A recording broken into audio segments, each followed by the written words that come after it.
Bringing you the latest news from Bucks County, this is the Courier Times Update with Rachel Cannelli. This Courier Times Update is brought to you by St. Mary Medical Center in Langhorne, PA. It's your health, expect more.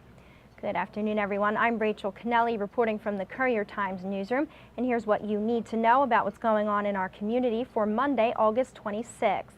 A third suspect has been arrested in connection with a Saturday afternoon shooting at Grandview Gardens Apartments in Bensalem.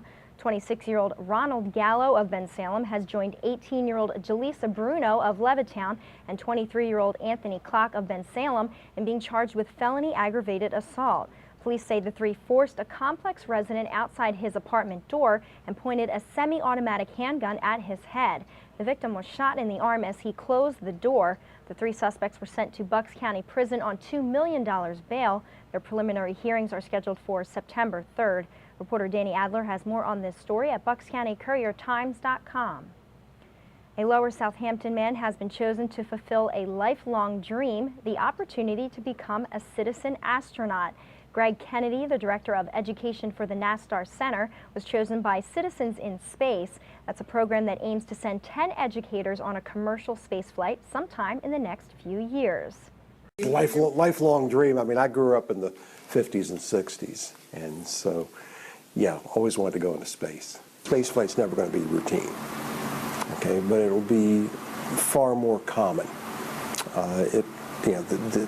The commercialization of space and allowing the private sector now to build spacecraft and to launch people into space is just going to, I think, open space widely. Each participant will be trained as a payload operator and tasked with performing experiments designed by citizen scientists to test how space affects various objects.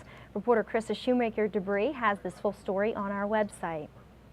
A dog park in Bristol could be one step closer after a weekend fundraiser. The Bristol Borough Bark Park Group held an event at the Grundy Recreation Center where about 15 vendors had tables and local businesses donated items for raffles and an auction.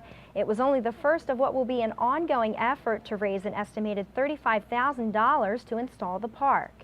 We're here today at our first official fundraiser to get us on the way to raise funds to bring a dog park here to Bristol Borough. The idea for all this really started when I took my own dogs for walks in the borough, and one of the nice things about the borough is, I don't know that, I've lived here a long time, I'm not originally from the borough, but you walk along the bike path and you get smiles and nods from everyone you pass, which is a wonderful thing. It's definitely that whole small town thing. And 2013 is a nice thing to experience, and it just kind of made me think about, well, what would be a nice community thing that incorporates, being outside, being with your dog, and reaching out to your other community members, and a dog park seemed like a natural extension of that. If you're interested in joining the group, it meets at 7 p.m. the first Monday of each month at the Grundy Library on Radcliffe Street. Correspondent Elizabeth Fisher has all the details on this story, along with reporter Kim Flanders' full video online. When we return, our food show host Chuck Thomas checks out a local recipe. For this week's Eat This, video reporter Chuck Thomas visits with some folks in Chemung, Burlington County to check out a new fundraiser cookbook. Thanks for being here, Chuck. So you actually taste tested one of the recipes? I did. Chris Brown is one of the recipe contributors to this fundraiser cookbook called A Taste of Chemung. And she makes a dish actually in her kitchen called balsamic chicken and asparagus. I made her go outside on the grill because it was so nice out and a lot of people want to grill their chicken. So we kind of tweaked the recipe a little bit, shared it on the website, letseatthis.com, and people can check it out there. Okay, great. And besides checking it out there, let's take a look at the dish with some highlights from this week's Eat This. I'm with Chris Brown. She's one of the contributors to A Taste of Chemung. And Chris, this is one of the recipes that you contributed to the book. What do you call this dish? Balsamic chicken and asparagus. And what do you do to prepare this chicken to get it ready for the grill? I just put it in a Ziploc bag with half a cup of olive oil, quarter cup of balsamic vinegar, salt and pepper to taste, and also a teaspoon of garlic. Great. And the asparagus is fresh, I assume? Yes. And what is that same thing? Is it marinated, or what do you do to the asparagus to prepare it for the I dish? also put this in a Ziploc bag with some olive oil, salt, pepper, and garlic, and just mix it up a bit. Start by setting your grill to high heat. Then cook the chicken breasts for about 6 to 8 minutes before turning them over for another 6 to 8 minutes of cooking. The asparagus can be grilled at the same time. Just set the spears over direct heat for 10 minutes, flipping them halfway through the cooking time.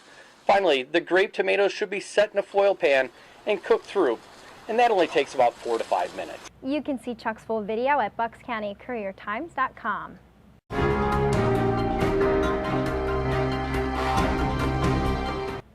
As NFL teams work to trim their rosters to the mandated number of 75 by tomorrow, the Philadelphia Eagles made 11 cuts over the weekend, including safety Kenny Phillips and linebacker Jamar Chaney. Phillips was brought in by the team in free agency in the hopes he would bring something to the secondary, but was unable to stay healthy. Chaney was drafted in the seventh round of the 2010 draft by the Birds and made 23 starts in his 3 years with the team. The Eagles still have one more cut to make before the 4 p.m. Tuesday deadline, although they could put linebacker Philip Hunt on season-ending IR. All teams must be down to 53 players by Saturday at 4 p.m. Reporter Ed Kratz has more info on the Eagles roster moves on our website. And of course, you can also find updates for all of these stories at buckscountycouriertimes.com or follow me on Twitter for your latest local news. I'm Rachel Kennelly. Thanks for watching. Have a good day.